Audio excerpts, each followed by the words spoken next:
ఏంది సాగర్ ఎప్పుడు చూడు లేటే వస్తాయేమని అంటే చదువు అంటే ఏంది? సార్ కొత్త గవర్నమెంట్ వచ్చిందిగా, జాబ్లు ఎట్లయినా పడతాయి సార్, ఖచ్చితంగా జాబ్ కొట్టాలి. నీకు ఎప్పుడు చదువు ఈ జాబ్ తప్ప వేరే ఆలోచన ఏముండదు. మంచి చదివి జాబ్ కొడితేనే కదా మీ ఇంటికి వచ్చి నేను పెళ్లి చేసుకుంటాను అడగగలుగుతా. మా అమ్మ నన్ను వద్దనిస్తే నేను నిన్నే పెళ్లి చేసుకుంటాను. నువ్వెందుకు టెన్షన్ పడుతున్నావు?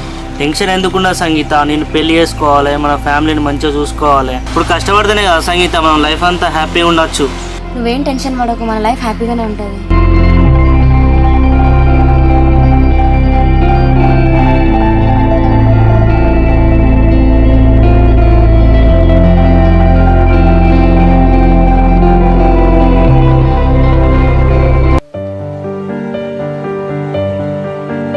తమ్ముడు, మా ఫ్రెండ్ సారు అడిచాడు, ఏమన్నా అవుపడ్డా?